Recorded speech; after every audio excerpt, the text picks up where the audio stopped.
let's just say there was concussion. It was one of those epiphany moments when you're doing something completely, you know, random or irrelevant, and you have this sudden thought. Take your mindset that, you know, Mexico is this epitome of YouTube travel. It's not.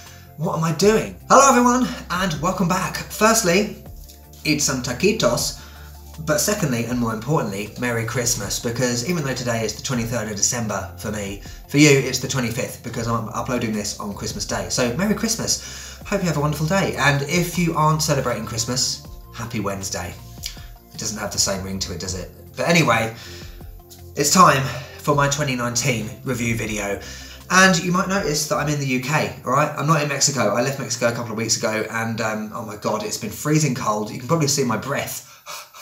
Maybe not, but it is that cold. And I'm in my mother's conservatory. And avid viewers might remember the first video I did this year, which was also a Cooking with David video. Remember that storyline? I did that video here. So we've kind of come full circle, back to the beginning. Yeah, normally I do like a musical extravaganza for the end of year review video, but not this year because I can't be bothered. It takes too long. So I'm just going to talk through some of the things that have happened this year in relation to travel, work, plans for the future, and also highlight some of my favourite videos. There'll be some clips over the top of those. And, you know, let me know your favourite video of the year in the comments down below. That'd be interesting. Lovely. It's probably not the last one I did in Mexico. But anyway, let's get going. So shockingly, I've planned this video. Let's see if I can stick to the plan.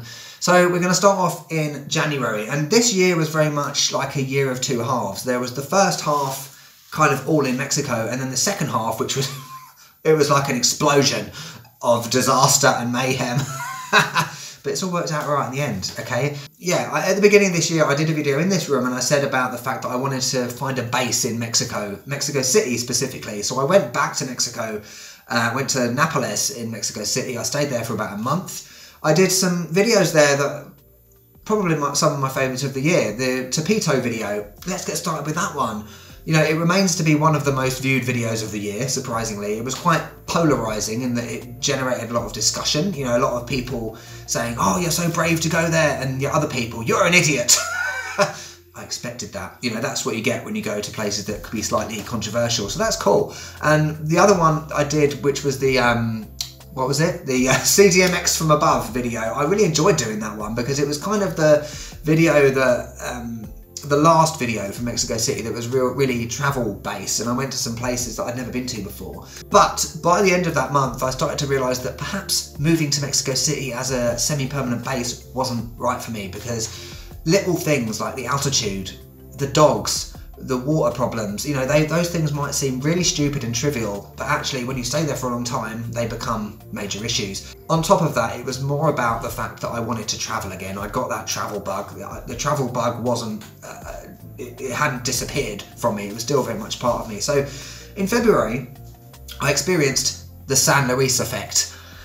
You might remember this. So yeah, I went to San Luis, Potosi for about 3 weeks, I think it was, which was probably the best time of the year, I think, in relation to travel, because I went to some amazing places like Real del, oh no, hang on a minute, not Real del Monte, Real del Catorce. That has to be probably one of my top 3 videos of the year. I enjoyed thoroughly doing that video. It was just epic to go to somewhere like that, and you know, it was the place that I said in the video that, you know, when I die, I want my ashes scattered there. That's still the case, you know. So if I die tomorrow, you know where to take me. And you know, San Luis, the San Luis effect, what I mean by that is something that started there that became a storyline for later in the year recently. And that was when YouTube explodes. So sometimes when you do videos in places like that where people don't generally go to, you get a lot of viewers, and it can be really overwhelming in terms of the amount of comments you get. It can just be insane. You know, I was up at 3 o'clock in the morning replying to comments. I thought, what am I doing? You know, because I feel like I need to respond to comments because people have taken the time to write them in the first place. But it just becomes too much. And I started to think to myself back then, is this what I want to do with my life? Do I want it to be all consuming? No, I don't. So that's where that stemmed from, you know, what I've talked about in recent videos. And while I was in San Luis, I did the DNA test and found out I was 31% Balkan, which becomes something for later on, all right, when I went to Serbia. And then March came about, I was in Mexico City working away. You know, in terms of italki, that has remained to be a consistent, steady income for me. It's starting to become something where I'm thinking, do I want to do that forever? Forever? No, I don't. So, you know, but in relation to that, it's allowed me to continue traveling throughout the year, so I can't complain. Acapulco. That was next, and it was my birthday. I went to Acapulco for my birthday, and along with Tepito, I think these videos, all these videos I'm talking about, kind of set the trend for the year, if you know what I mean, in terms of going to places that are less popular, less tourist orientated, seen as unsafe, that kind of thing.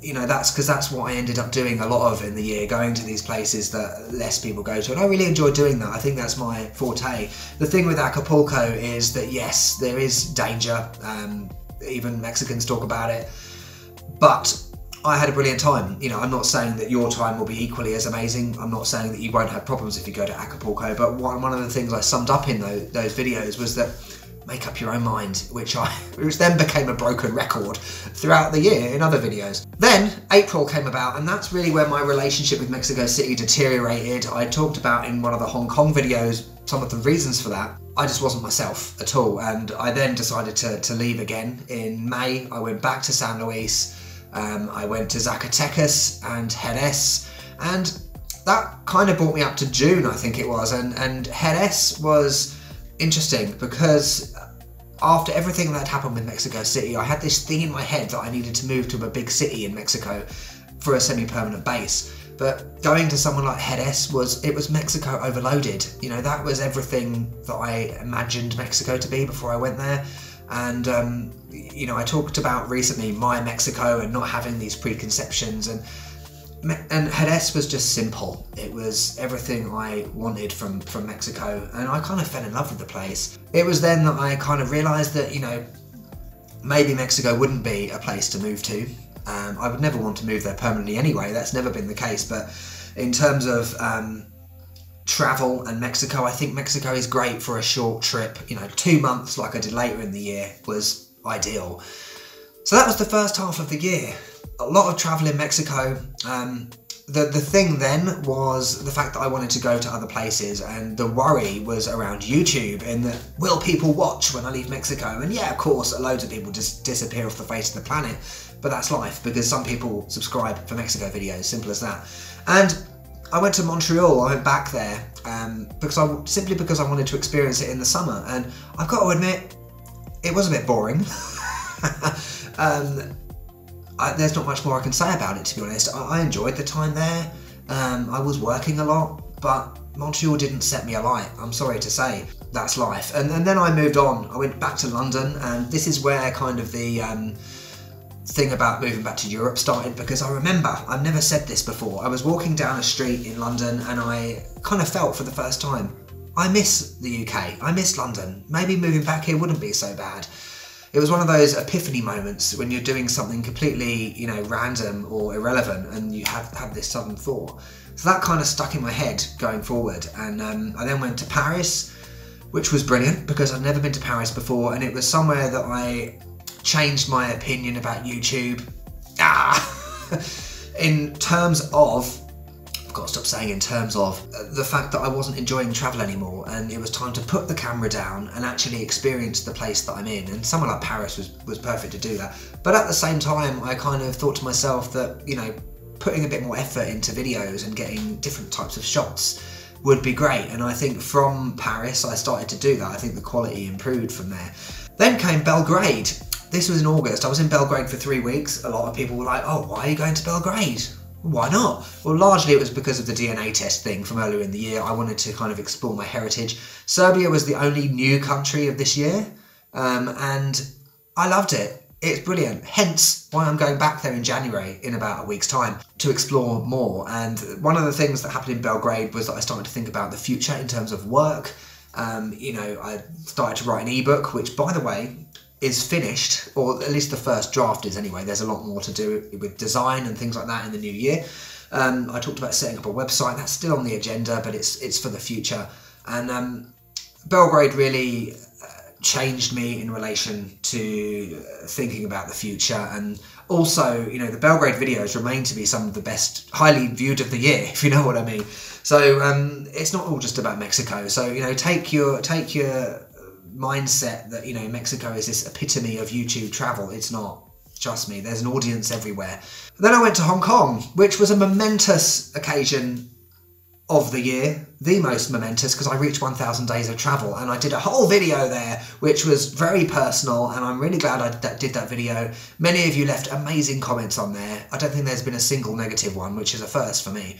And yeah, I opened up completely in that, and really that Hong Kong bit, and also what happened in Indonesia after that, is going to be the end of my next book, when I actually write a proper book, which I can't wait for. So whatever happened in Indonesia, I will reveal in the book, all right? Let's just say there was concussion, there were drug smuggling, kind of, and also fake passports. But that's just part of it. And I went to meet someone there that I'd had a bit of a connection with in the past. It didn't work out. I'm glad it didn't. I haven't seen him since or heard from him, and that's a good thing.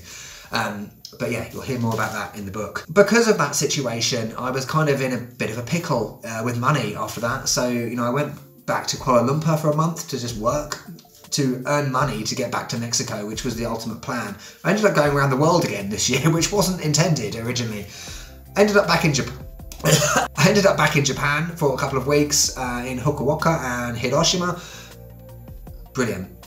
It was great to be back in Japan again and spend time with locals, spend time with old friends again. I even did a week's work away again, which was completely unintentional because I had no money. So I had to save some money by working to get free accommodation. Then I came back to Mexico, and we're now on about October, I think. Yeah, Mexico in October, which was Dia de Muertos. And originally, yeah, Oaxaca, but my Airbnb cancelled. So I couldn't go to Oaxaca. And that kind of made me think, well, should I have to go to these places that everyone goes to? No. I kind of remembered, you know, back to Acapulco and Tepito. So I went to Cuernavaca, and oh my God, it was epic. I loved my time in Cuernavaca. It was brilliant. Dia de Muertos, the parade was fantastic. You could get involved in it, and it was just spectacular. I'm so glad that happened. I think it was fate. Then I went to Tlaxcala, which again, I didn't even know existed until 3 weeks before I went there. And then to Pachuca, which, oh my God, if I ever did move back to Mexico, Pachuca would be high up on my list. Absolutely. I loved it there. And of course, the last video in Real del Monte, which was a stunner. Overall, that last Mexico trip was the best Mexico trip. At times, I didn't feel like it was because I was sick a lot and things like that. And I did begin to question, now, are these places worthy of YouTube? But actually, they were. And as I said, broken record earlier, I did talk a lot about the fact that, you know, we shouldn't just go to places that everyone tells you to go to. Make up your own mind, be inventive, be creative when it comes to travel. So I think that's something that I will definitely take away from this year. So that's this year. And overall, it's been a great year. Why am I shaking my head? That's, if there was a body language expert, it would be like I'm lying, but I'm not. It was a great year. And I think I've got to the point now where becoming a semi-nomad is the right thing to do. I simply cannot travel like I have been in the past. So Belgrade is coming as a base for 3 months. What is this, deja vu like last year? But this year I'm in the right place for it, I think. And, you know, there are travels happening. So every month I plan to do a trip every month, a big trip where I can just focus on YouTube and not have to do everything at once. I think it's all about slowing down in year 4. This is the 4th year of travel now. So it's been awesome. This year's been wicked. Next up is a video which is kind of connected to this in relation to making plans for the future, the importance of making long-term plans, and it's going to be very inventive, something that no YouTuber has done before. Hopefully I can pull it off. So thanks for watching. I hope you've enjoyed this year as much as I have. Let's look forward to 2020. And Merry Christmas. I'll catch you later.